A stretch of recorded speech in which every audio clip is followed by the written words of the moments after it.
오늘은 우리가 하나님의 자녀가 붙잡아야 할 말이라는 제목을 가지고 함께 은혜를 나누고자 합니다. 작은 시골 천주교회에서 주일 미사를 드릴 때 신부를 돕고 있던 한 소년이 실수를 하게 됩니다. 신부를 돕고 있던 한 소년이 제단의 성찬으로 사용할 포도주 그릇을 떨어뜨리게 됐어요. 그러자 신부님이 그 소년에게 즉각적으로 어떤 반응을 했냐면 그대로 손을 들어서 뺨을 때립니다. 뺨을 때리고 소리를 질렀습니다. 어서 물러가고 다시는 제단 앞에 얼씬거리지 말아라고 소리를 쳤어요. 이 상처받은 이 소년 어떻게 됐을까요? 이 소년은 커서 공산주의의 대지도자인 유고슬라비아의 티토 대통령이 되었습니다. 이 상처받은 소년은 공산주의자의 대지도자였던 유고슬라비아의 티토 대통령이었어요. 또한 다른 큰 도시에서 천주교회당에서도 똑같은 일이 발생했습니다. 미사를 돕던 한 소년이 성찬용 포도주 그릇을 떨어뜨렸어요. 그러자 신부가 즉각적으로 반응을 보였습니다. 어떻게 반응을 보였냐면 손을 들어서 그 소년을 때린 게 아니라 손을 들어서 그 소년의 머리를 쓰다듬어 줬어요. 그러면서 이해와 동정의 사랑의 눈으로 바라보면서 괜찮다고 했어요. 그리고 네가 앞으로 큰 신부가 되려고 이렇게 먼저 이런 실수를 했나 보다, 경험을 했나 보다라고 오히려 괜찮다고 다독여 줬습니다. 이 소년은 자라나서 천주교의 유명한 대주교인 훌톤신 대주교가 되었습니다. 똑같은 상황인데 어떻게 말을 했고 또 어떻게 그 말을 받아들였냐에 따라서 전혀 다른 결과물을 얻게 되었던 거죠. 저는 이 글을 읽으면서 이런 생각을 했습니다. 우리가 보통 일반적으로 말하는 사람의 입장을 생각을 하잖아요. 그런 게 이번에는 제가 이 글을 읽으면서 이 말을 듣는 자의 입장에서 생각을 하게 되었어요. 우리가 살아가다 보면 실수를 할 때도 있고 혹은 어떤 상황에서 긍정적인 말을 듣기도 합니다. 그렇지만 부정적인 말도 듣기도 하죠. 근데 그때 우리가 어떤 말을 들을 때 우리가 무슨 말을 붙잡아야 되는가를 한번 고민해 봤으면 좋겠다는 생각을 가졌어요. 내가 실수를 하기도 하고 또 뭐 어떤 상황에서든 긍정적인 말을 듣기도 하고 부정적인 말을 듣기도 하는데 우리가 부정적인 말을 붙잡아서 그거에 매몰돼서 사로잡히면 우리도 티토 대통령이 되는 거예요. 그러나 때론 나에게 부정적인 말을 한다 할지라도 긍정적인 말을 받아들이면 홀톤신 대주교처럼 우리가 하나님의 거룩한 백성이 될 수 있다라는 거죠. 이런 경우가 있습니다. 어떤 친구가 나에게 이런 말을 합니다. 어머, 너 어쩜 이렇게 예뻐졌니? 라고 말을 했어요. 성도님들 어떻게 반응하시겠습니까? 어머, 조윤정 권사님 요새 왜 이렇게 이뻐지셨어요? 왜 이렇게 이쁘세요? 라고 하면 어떻게 반응하시겠어요?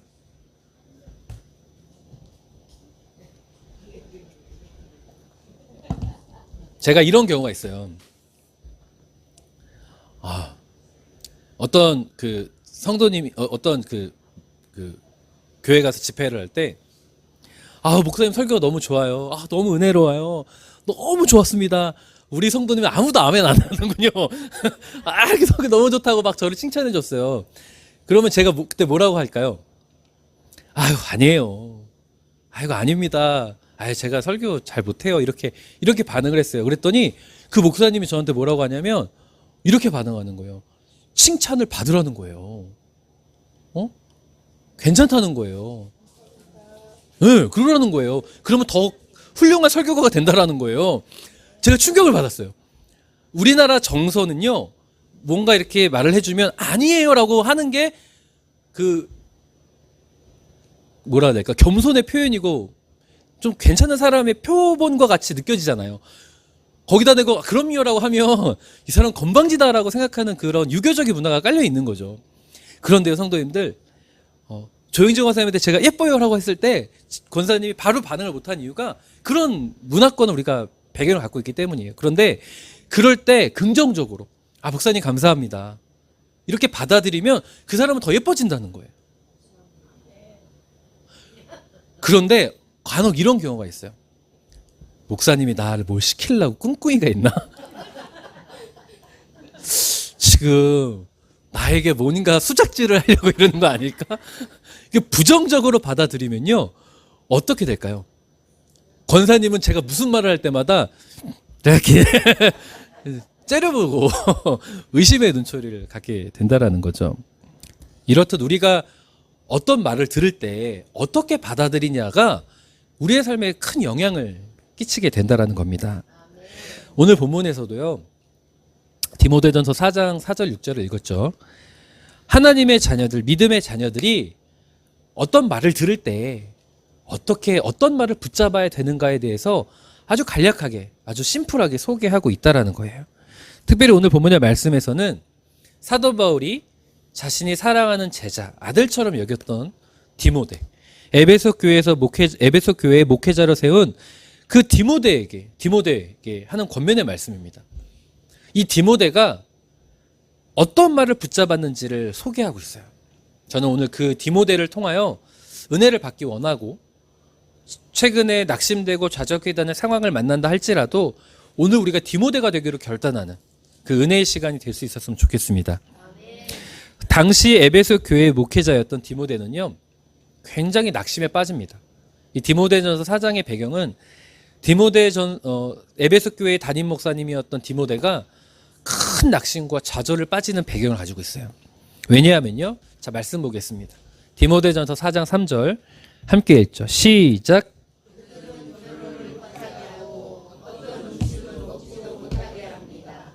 아멘. 디모데전서 4장 3절을 보면 그 지금 디모데 목사님이 낙심하게 된 배경적인 설명을 하고 있습니다. 그들은 결혼을 못하게 하고 어떤 음식도 먹지 못하게 하기 때문에 내가 지금 힘듭니다라고 말을 해요. 여기서 그들은 누구냐면 유대인들 중에서도 극단적 금욕주의를 지향하는 유대인들이었어요. 그 극단적 금욕주의를 지향하는 유대인들이라 하면 어떤 사람들이었을까요? 레위기법을 문자적 그대로 다 지켜야 한다고 강조하는 사람들인 거예요. 그러니까 한 글자도 틀려서는 안 되는 거예요. 그대로 다 지켜야 되는 거예요. 그런데 에베소 지역은 이방인들과 유대인들이 같이 어울려 지내는 곳이기 때문에 우상의 문화도 많았던 도시 아닙니까? 자, 그런 곳에서 그 문자적 그대로 신앙생활하기가 쉽지 않아요. 그래서 그들이 이 말씀의 본질을 가르치고 말씀의 정신에 입각해서 내가 이 삶을 살아가고 하나님의 정신을 살아가게끔 도와야 되는 목회지였습니다. 그런데 그 극단적 금욕주의를 지향했던 레위기법을 율법주의자들은 그거를 허용하지 않은 거예요. 그러다 보니까 누구를 비난해요? 담임 목사님이었던 디모데를 심하게 비난하고 디모데가 이단이라고 선동을 합니다. 그러니까 디모데가 굉장히 힘들었어요. 소위 목회를 못하게 난리를 친 거예요. 그러니까 이 디모데가 너무나 괴로워했습니다. 디모데는 자신을 향한 비난의 말을 어려워했고요. 부정적인 말로 나를 힘들게 하는 것에 의해서 좌절감을 겪고 있는 상황이었어요. 그런 상황에서 사도 바울이 디모데에게 이런 말을 하는 거예요. 자, 4절과 5절 함께 읽겠습니다. 시작. 하나님이 창조하신 것을 다 좋은 것이며 감사하는 마음으로 받으면 하나도 버릴 것이 없습니다. 그것은 음식이 하나님의 말씀과 기도로 거룩해지기 때문입니다. 아멘. 우리 성도님들이 읽고 있는 개역개정에 보면은 하나님께서 지으신 모든 것이라고 되어 있죠. 4절에. 그렇죠.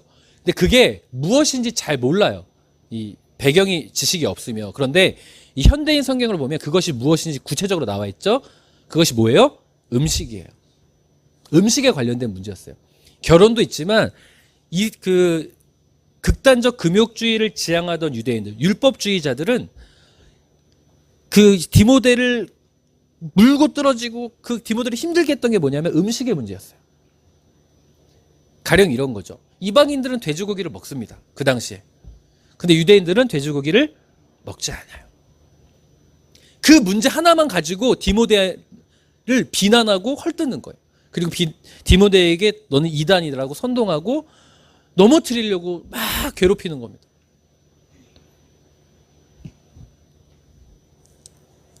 그런 상황에서 사도 바울은 자신이 사랑하는 제자 디모데에게 사람이 거룩하여지는 것, 하나님이 창조하신 건 다 좋은 거다. 그리고 감사한 마음을 받으면 버릴 게 없다. 그리고 음식으로 거룩해지는 게 아니라 돼지고기를 먹고 안 먹고로 거룩해지고를 여부를 논하는 게 아니라 거룩해지는 건 무엇으로 거룩해진다? 하나님의 말씀과 기도로 거룩해지는 거라고 권면합니다. 자, 지금 디모데가 두 가지 말을 다 들었습니다. 어떤 말을 들었죠? 어떻게 그런 음식을 먹일 수 있냐? 이방인과 결혼을 허용할 수 있냐라는 비난의 말을 들었어요. 그렇죠? 그로 인해서 디모데가 좌절하고 낙심했잖아요. 동시에 또 어떤 말을 들었습니까? 그런 비난의 문제보다 하나님이 주신 건 다 거룩한 것이니까 너는 오히려 말씀과 기도를 통하여 거룩해지는 삶을 살라는 사도 바울의 권면의 말씀도 들었어요. 자, 쉽게 생각해서 유대인들을 통한 부정적 비난의 말을 들었고 사도 바울을 통하여 하나님의 말씀을 들은 거예요. 자, 그런 상황에서 디모데가 누구의 말을 붙잡았을까요? 사도 바울의 말을 붙잡았습니다. 이 사도 바울의 말을 붙잡았더니 디모데를 통하여 에베소 교회가 놀라운 부흥을 경험했어요. 배척당했던 이방인들이 오히려 위로를 얻고 격려를 얻어서 적극적인 그 교회의 일꾼이 되었고 디모데가 좋은 지도자로서 인정받는 결과를 얻게 됩니다. 아주 쉬운 이야기예요. 오늘 본문의 말씀은 비난의 말을 들어도 내가 어떤 상황에서도 하나님의 긍정적인 말씀을 붙잡을 때 하나님의 치유와 회복과 역사를 경험한다라는 것을 소개하고 있는 거예요. 그것이 그리스도의 좋은 일꾼이 되는 비밀이다. 이 디모데전서 4장은 성도님들 검색해 보면 아시겠지만 그냥 그리스도의 좋은 일꾼이 되는 그 소 타이틀을 갖고 있어요. 이 그리스도의 좋은 일꾼이 될 수 있는 비법은 결국에는 하나님의 말씀을 붙잡는 것이라는 걸 소개하고 있는 말씀이에요. 하나님의 말씀, 세상의 비난과 부정적인 말을 들어도 내가 하나님의 말씀을 붙잡을 때 하나님의 치유와 회복을 경험한다는 것을 우리에게 소개하고 있는 말씀이라는 거예요. 자, 이렇듯 오늘 본문의 말씀에서 소개하듯 우리가 어떤 말을 붙잡고 살아가야 되는지가 되게 중요합니다. 너무 이야기 쉽게 소개되어 있기 때문에 우리가 어떤 말을 붙잡아야 돼요? 하나님의 말씀을 붙잡아야 되는 거예요. 자, 이 말씀 아멘하고 쉬운 것 같죠? 쉽습니까? 왜 어렵냐면요, 우리가 사는 이 세상의 이성적 사고와 사도 바울이 지향하는 하나님의 말씀을 붙잡으라는 이것이 괴리감이 있기 때문이에요. 우리도 교회에서는 사도 바울이 디모데에게 권면하는 것처럼 제가 하나님의 말씀을 의지하고 신뢰하십시오라고 하면요, 성도님들 다 아멘하세요. 아멘합니다. 그런데 정작 내 삶의 자리로 돌아가면요, 아멘했던 이 고백이 무색하게끔 너무 세상적 사고의 말들을 붙잡고 살아가요. 왜냐하면 세상의 사고에 물든 삶을 우리가 살아가고 있기 때문이에요. 아무리 믿음의 사람이어도 그렇습니다. 생각해 보십시오. 자, 디모데 믿음이 있습니까? 없습니까? 담임 목사님이에요. 에베소 교회 담임 목사님이에요. 믿음이 있겠죠. 더욱이 사도 바울이 가장 총애하고 아꼈던 제자예요. 사도 바울이 아무나 그 지도자를 맡겼겠습니까? 결단했고 정말 열정적이고 믿음의 사람이었기 때문이었겠죠. 그런데 디모데는요, 믿음의 사람이었지만 동시에 그 당시의 사회의 문화와 관습에 속한 자였습니다. 우리도 똑같은 거예요. 우리도 믿음의 사람이지만 우리의 삶의 자리는 어디예요? 세상이잖아요. 여기가 우리가 살아가는 삶의 자리는 아니잖아요. 세상으로 나아가서 일도 하고 그래야 밥 먹고 살 거 아닙니까? 우리의 삶의 자리는 세상이잖아요. 디모데도 마찬가지였던 거예요. 믿음의 사람이지만 동시에 그 당시의 사회의 문화 관습에 속한 자였어요.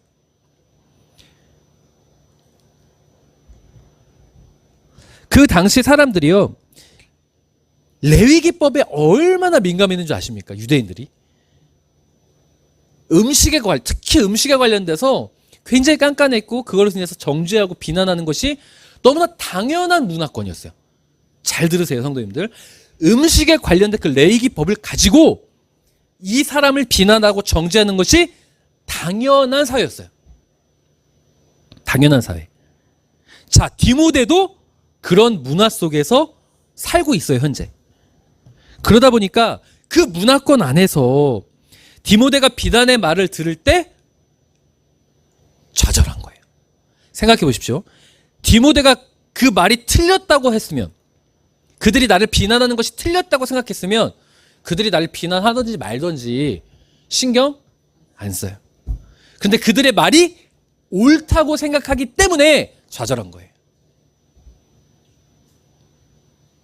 이거 굉장한 거예요, 성도님들. 우리의 삶에서도 이래요. 우리가 왜 좌절할까요? 누군가 나를 비난할 때 그 말을 들었을 때 왜 좌절할까요? 그 말이 틀렸으면요, 웃기고 있네 이러고 넘어가요. 근데 내가 생각해도 그 말이 맞다고 동의가 되어지면 바로 좌절하고 낙심합니다. 가령 내가 몸이 아파요. 의사가 당신 큰일 났습니다라고 말을 해요. 그러면 내가 지금 우리가 사는 이 삶의 상황은 의사의 말이 되게 영향력 있는 말입니까 아닙니까? 영향력 있는 말이에요. 의사가 큰일 났다고 하면 나는 그때로부터 좌절하고 낙심합니다. 왜요? 의사의 말이 틀렸다고 하면 여기만 병원이냐? 다른 병원 가고 싸울 거 아니에요. 근데 의사의 말이 동의가 되어지면 그 순간 좌절하고 낙심합니다. 제가 오늘 이 말씀을 나눈 이유가 설교를 시작하면서 말씀 나눈 것처럼 배봉 성도님을 생각해서, 또한 우리 어부들께 아프신 성도님을 생각해서 나눈 말씀이에요. 이번 주 중보기도방에 긴급 기도 제목이 올라왔죠. 배봉 성도님이 쓰러지셨고 급히 수술을 하게 되셔서 기도가 필요합니다라는 거였어요. 배봉 성도님이 사실 주일날 이렇게 넘어지셔가지고 연세가 있으셔서 장영석 집사님과 이기다 집사님 걱정되셔서 다치신 거 아닌가 이렇게 다음날 전화를 했어요. 월요일날 집에 모셔다 드리고. 근데 전화를 드렸는데 전화를 안 받으시는 거예요. 몇 차례 전화 드렸는데 큰일 난 줄 알고 이제 두 분께서 이제 배봉수 성도님 댁으로 갔습니다. 쓰러지셨어요. 그 화장실에. 그래서 급히 병원으로 119를 불러서 병원으로 이송을 했는데, 알고 봤더니 몰랐던 거예요. 그동안 뇌에 문제가 있으신 거예요. 머리에 문제가 있으셨고 뇌출혈도 있으셨고, 그러니까 병원에서 급하게 수술을 하자고 해서 이제 수술을 하게 됐습니다. 그래서 배봉 선생님이 중환자실에 들어가셨는데 현재까지 의식이 없으신 상황이에요. 그런 소식을 들었을 때 우리는 어떻게 될까요? 어떡하나. 제가 지금 이렇게 이 간략하게 이 위험한 상황을 설명드렸을 때 성도님들이 어떤 생각이 드세요? 아이고, 한숨이 나올 거 아니에요. 이 말은 뭐예요? 걱정되고 염려된다는 뜻이겠죠. 배봉 성도님이 위험한 상황이라는 의사의 말이 틀립니까? 옳습니까? 옳은 거죠. 틀린 게 아니죠. 그 말을 들은 순간에 우리는 거기서 자유롭지 못하고 낙심하게 되고 그 마음의 불편함과 답답함이 찾아오게 되어진다라는 거예요. 마찬가지예요. 디모데도 똑같은 상황이었던 겁니다. 그 문화권 안에서는 음식의 법이, 레위기 음식의 법이 너무나 당연했기 때문에 그걸 지적받았을 때 이거 어떻게 해야 되나라는 생각이 벌떡 들 수밖에 없었던 겁니다. 자, 그런데 그런 상황에서 그 말이 그 세상적인 상황에서 배경 문화권에서 그 말이 아무리 옳아 보여도 오늘 성경의 말씀에 무엇을 소개하고 있는 거냐면, 그럴 때 사도 바울의 말을 들으라는 거예요. 사도 바울이 무슨 말을 합니까? 그럴 때 하나님의 말씀과 기도로 거룩해진다.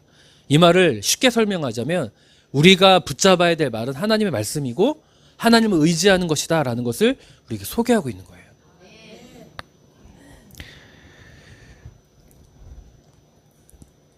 자, 그럼 이제 성도 질문해 볼게요. 디모데가 우리라고 생각해 보자고요. 그 문화권 안에서 음식이 문제로 비난받는 것이 디모데 입장에 생각해도 너무 옳은 이 상황에서 사도 바울의 말을 붙잡는 게 쉽겠습니까? 어렵겠습니까? 배봉 성도님이 의사에게 하는 말 참 어렵습니다라는 말을 들었을 때 그래도 하나님께 기도해서 하나님이 치유해 주실 거라는 이 사도 바울의 말을 붙잡는 게 쉽겠습니까? 어렵겠습니까? 기도하면서도 무슨 생각할까요? 기도하면서 무슨 생각할까요? 성도님들 마음을 제가 꿰뚫고 있나요? 기도하면서 무슨 생각할까요? 어렵다는 생각을 깔고 있어요. 아닌가요? 그러면 우리가 하나님의 말씀과 기도를 붙잡은 게 아니라 우리는 여전히 그 부정적인 말을 붙잡은 거예요.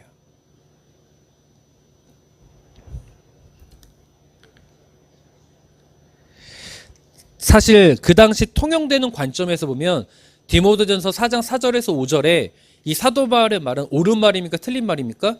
틀린 말입니다. 그 당시의 문화권 안에서 사도 바울의 말은 틀린 말이에요. 자, 질문해 볼게요, 성도님들. 우리가 살아갈 때 옳은 말을 붙잡아야 돼요? 틀린 말을 붙잡아야 돼요? 옳은 말을 붙잡아야 되잖아요. 그런데 사도 바울 지금 성경은 우리에게 옳은 말이 아니라 틀린 말을 붙잡으라는 거예요. 지금 이해가 됐어요? 지금 무슨 상황인지? 세상의 관점에서 사도 바울의 말은 틀린 말이에요. 그런데 틀린다 할지라도 하나님의 말씀은 옳은 것이니 그걸 붙잡으라는 거예요. 이게 쉽냐고요? 쉽지 않아요. 그런데 그 쉽지 않은 걸 사실 우리 교회가 해내고 있었습니다. 쉽지 않은 걸 우리 교회가 해내고 있었어요.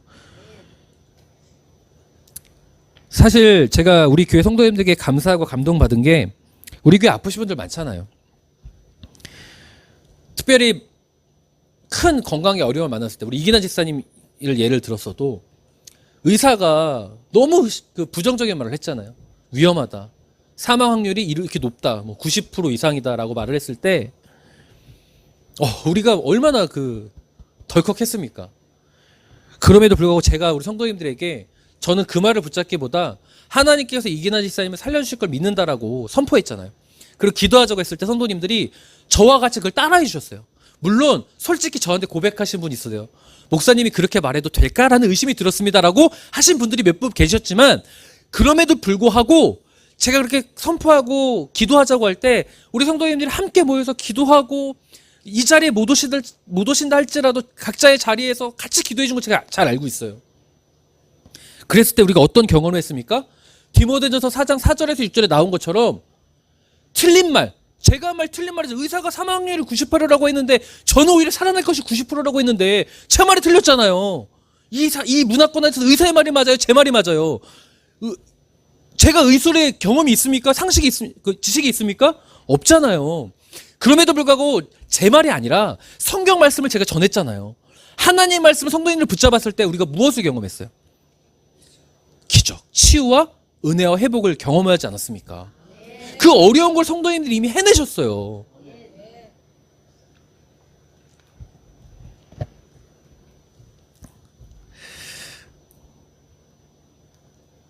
저는 우리 교회의 아프신 성도님들을 볼 때마다 오히려 그래서 위로해드리고 격려해드립니다.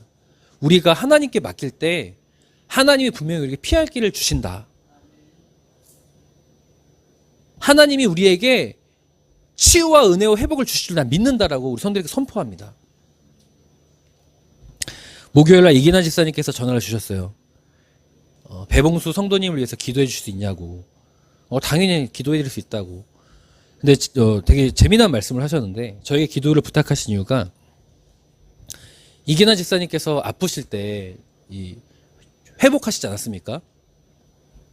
그때 이제 아무래도 가족들이 이 이야기를 막 서로 많이 하실 때 이게 좀 와전이 된 것 같아요. 어떻게 와전이 됐냐면 우리 목사님이 기도해 주셔서 나았다. 아멘 하지 마세요. 부담스러워요. 목사님이 기도해 주셔서 나았다라고 소문이 좀 이게 잘못 와전된 것 같아요. 제가 기도해 줘서 뭐 나을 수도 있었겠지만 성경적으로 이야기하면 제가 기도해서 나은 게 아니라 우리 모두가 하나님이 하실 수 있다라는 그 긍정적인 말을 붙잡았기 때문에 치유와 기적을 경험하게 된 줄 믿습니다. 그러다 보니까 그 배봉 성도님의 아내 되시는 분이 그 배봉 성도님 가족 중에 목사님이 계세요. 근데 그분한테 기도받는 게 아니라 저한테 기도받고 싶다고 하셨다는 거예요. 그래서 제가 이제 순종하는 마음으로 어제 가서 기도해 드리고 왔는데 저는 사실 어떻게 기도했냐면 제가 의사가 어렵기 때문이라 해서 부정적인 말을 붙잡았다기보다는 전 하나님은 도끼의 방망이가 아니라고 생각해요. 우리가 원하는 대로 응답해 주신 분은 아닙니다. 그래서 제가 어떻게 기도했냐면, 하나님, 배본 성도님이 예수 그리스도를 영접할 수 있도록 기회의 시간을 달라고 기도했어요. 월요일 날 연명치료 포기각서를 쓰신다고 해요, 가족들이. 연명치료 포기각서 쓰면은 이제 모든 걸 다 떼는 거잖아요. 그러면 사실 우리의 이 세상적 사고로 쉽게 생각해 보자면 어렵습니다. 굉장히 어렵죠. 돌아가실 걸 이제 우리 준비해야 되는데, 저는 그 말을 붙잡지 않았고 어떻게 기도했냐면, 하나님께서 배봉 성도님을 천국으로 인도할 수 있도록 기회의 시간을 달라고, 그렇게 될 줄 믿는다고 기도하고 왔어요. 그리고 돌아가는 길에 이기난 집사님을 잠깐 불러서 배봉 성도님 기회 되고 영접기도 하라고 권면해드리고, 그리고 우리의 그 욕심, 이게 빨리 돌아가시는 게 너무 이치라고 말하는 이 세상 속에서 아니라고, 아직 좀 더 기회 시간 달라는, 이게 우리의 욕심이라 할지라도 이게 거룩한 욕심이 되게 해달라고 기도하라고 말씀드리고 왔습니다.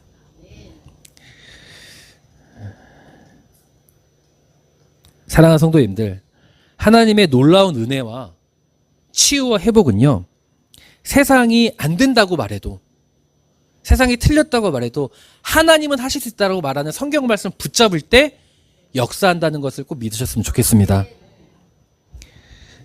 그렇기 때문에 저는 그 당시에 디모데가 우리가 한번 되어보십시오. 내가 어떤 낙심케 되고 좌절케 되는 그 순간, 내 삶에 그런 순간들이 올 거 아닙니까? 그때 내가 디모데가 한번 되어보십시오. 세상에서 그 말이 나를 낙심케 한다는 건 그 말이 너무나 맞기 때문에 내가 낙심되는 거거든요. 그 말이 옳기 때문에 낙심되는 거거든요. 그때 디모데처럼 기도하십시오. 하나님, 그래도 하나님께 희망을 두고 소망을 두는 그 디모데가 내가 되길 원합니다라고 기도할 수 있는 우리 성도님들이 될 수 있으면 참으로 좋겠습니다. 왜냐하면 그때 거기서 하나님의 역사와 은혜가 주어지기 때문입니다. 그리고 한번 생각해 보십시오, 성도님들. 예수님이 나의 죄를 대신하여 십자가에 죽으셨고 3일 만에 부활하셨다. 이 말 믿으십니까? 예수님이 나의 죄를 사해 주시고 나를 구원하심을 믿으세요? 바꿔 질문해 볼게요. 이 말이 맞는 말입니까? 틀린 말입니까? 믿음을 배경으로 얘기하지 마시고 우리가 어디 살아가고 있어요? 이 대한민국을 살아가고 있잖아. 이 세상의 이치 속에서 그 말이 맞는 말이에요? 틀린 말이에요? 틀린 말이에요. 자, 우리 대한민국에서 내가 죄를 지었어요. 그럼 어떻게 해야 됩니까? 그 죄 누가 감당해야 돼요? 내가 감당해야죠. 내가 죄 졌으면은 내가 책임지는 게 이치예요. 근데 예수님이 나를 위해서 대신 죽으셨다? 맞는 말이에요? 틀린 말이에요? 옳은 말은 예수님이 나를 위해서 십자가에 지는 게 아닌 게 옳은 말이고, 예수님이 나를 위해 십자가에 지신 건 사실 틀린 말이에요. 근데 그것을 뭐라고 부르는지 아십니까? 그 틀린 말을 복음을 영어로 굿뉴스라고 해요.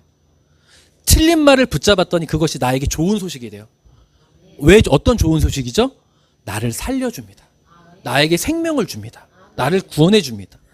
다시 하게 성도님들, 세상이 아무리 옳다고 하는 말이라 할지라도 우리가 하나님의 말씀이 세상이 틀렸다고 해도 하나님의 말씀이 옳다라는 디모데가 되어지면 그 굿뉴스가 복음이 나를 살립니다.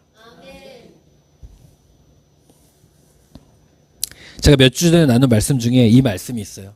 함께 읽겠습니다. 시작. 그러므로 이제는 여호와를 경외하며 온전함과 진실함으로 그를 섬기라.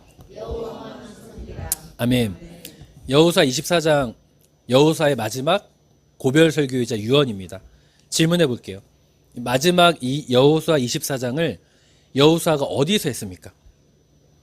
첫 번째 길갈, 두 번째 실로, 세 번째 세겜. 어디입니까? 세겜에서 했죠. 객관식으로 하니까 강하시군요. 자, 이스라엘 백성에게 의미 있는 땅은 어디예요? 길갈이죠. 또 어디가 의미가 있어요? 실로가 의미가 있죠. 길갈은 요단강을 건넜던 기념비적인 사건, 홍수 범람하던 시기에 말씀에 순종해서 언약궤를 메고 요단강을 건넜더니 하나님께서 물을 멈추게 하는 놀라운 기적을 경험했고, 그래서 항상 전쟁을 치를 때마다 하나님의 도움 없이는 우리가 승리할 수 없다라고 고백해서 길갈로 돌아오는 곳, 그것도 아주 중요한 곳이 길갈이었고, 실로는 이스라엘 백성들이 7지파 반이 땅 분배를 머뭇거리지 않습니까? 이유는 거인 족속이 가나안 땅에 살고 있기 때문에 두려웠던 거예요. 전쟁할 자신이 없는 거죠. 전쟁에서 이길 자신이 없으니까 여호수아가 전쟁은 누구에게 속한 것이다? 하나님께 속한 것이라는 것을 다시 한번 강조하기 위해 그 길갈에 있던 성막을 실로로 옮겨와서 거기서 다시 예배를 회복하고 하나님을 의지해서 전쟁을 치르자라고 고백했던 곳. 그러니까 이스라엘 백성에게 길갈과 실로는 굉장히 의미 있는 곳이에요. 그럼 마지막 유언을 그런 곳에서 해야 되는데 세겜에서 했어요. 왜였다고 했죠? 세겜이 어떤 곳이라고 했습니까? 창세기 35장 1절을 보면 하나님께서 야곱에게 세겜에서 일어나 베델로 올라가라고 하잖아요. 베델로 올라가 살라고 해요. 거주하라고 해요. 왜냐하면 창세기 34장을 보니까 세겜 땅에서 야곱의 가문이 비극적 사건을 겪지 않습니까? 딸 디나가 세겜 땅의 하몰 가문 그 아들 세겜에게, 이름 똑같아요. 세겜 땅인데 세겜에게 겁탈을 당해요. 그죠? 자, 그로 인해서 혼인을 맺다고 했다가 그것을 허용하지 않았던 야곱의 두 아들 시므온과 레이가 할례를 행했던 그 하몰 가문을 찾아가서 다 칼로 죽이는 피해 보복 사건이 발생하지 않습니까? 그로 인해서 가나안 땅에 하몰 가문과 친했던 그 가문들이 야곱의 가문을 가만두지 않겠다고 하니까 야곱이 두려워하잖아요. 그때 하나님이 세겜을 떠나서 어디로 가라? 베델로 올라가라고 하셨어요. 자, 이사했습니까? 안 했습니까? 했어요. 이사는 했어요. 베델로 갔습니다. 그런데 창세기 37장 보니까 어때요? 야곱의 아들들이 양을 치는데 어디서 양을 치고 있어요? 세겜에서 양을 치고 있는 것을 확인할 수 있죠. 몸은 하나님의 말씀대로 행하고 있지만 내 마음은, 내 삶의 자리는 다 어디였어요? 세상이었어요. 세겜이었어요. 세겜은 결국 궁극적으로 내가 하나님을 섬긴다고 하지만 세상을 너무나 사랑하는 것이 세겜이라는 것을 상징적으로 말하고 있는 거죠. 자, 세겜은 그런 곳이에요. 하나님을 머리로만 알지 진짜 섬기고 있지 않은 그곳에서, 세상을 너무 사랑하는 그곳에서 여호수아가 선포하는 거죠. 아니다. 세상을 사랑하지 말고 오직 하나님을 섬겨라. 자, 세겜 땅에서 이 말이 옳은 말이에요, 틀린 말이에요? 세겜의 문화권 안에서 이 말이 옳은 말이에요, 틀린 말이에요? 24장 말씀이 틀린 말이죠. 세겜에서는요, 세상적으로 추구해야 잘 먹고 잘 살거든요. 하나님을 섬기는 것보다 세상 방식대로 살아가는 게 잘 먹고 잘 사는 방법이라고 세겜 땅 모든 사람들 다 말하는 곳이에요. 자, 그런 곳에서 하나님을 의지하는 게 성공입니다고 말하면 그 말이 맞는 말이에요, 틀린 말이에요? 틀린 말이죠. 그런데 여호수아는 그걸 유언으로 남겼어요. 저는 오늘 사랑하는 성도님들이 세겜 땅에 살아가는 우리가 여호수아의 말이 귀에 들릴 수 있었으면 좋겠습니다. 귀에 들리려면 누가 돼야 될까요? 오늘 본문의 말씀처럼 디모데가 돼야 됩니다. 이 말씀이 들리려면 디모데가 돼야 돼요. 디모데가 되어야 되는 아주 중요한 이유가 뭐예요? 그래야 구원함을 받고, 그래야 우리에게 하나님의 역사가 주어집니다. 오늘 우리가 세겜 땅에 사는 내가 이 말씀이 다시 귀에 들리게 해달라고 기도하십시오. 이 말이 들려야 붙잡을 거 아닙니까? 이 말이 들리지도 않고 세상적인 말이 더 잘 들리면 어떡합니까? 그러니까 먼저 기도할 건 하나님의 말씀이 들리는 내 삶이 되게 해달라고 기도하십시오. 동시에 디모데처럼 그 말씀을 붙잡을 수 있는 믿음의 용기, 세상의 말이 아무리 옳아 보여도 내가 하나님의 말씀을 붙잡을 수 있는 믿음의 용기를 달라고, 그래서 하나님의 은혜와 치유 회복을 경험할 수 있게 해달라고 기도하십시오. 그래서 마지막으로 기도할 때는 배봉 성도님, 우리가 하나님, 배봉 성도님을 하나님께 맡기오니 하나님을 영접할 수 있는 기회의 시간을 우리에게 허락해 달라고, 배봉 성도님께 허락해 달라고 간절히 기도해 주시면 감사하겠습니다. 우리 찬송가 300장 찬양하고 내가 디모데가 되게 해달라고, 말씀이 들리고 디모데가 되게 해달라고 기도함과 동시에 배봉 성도님을 위해서 중보하도록 하겠습니다.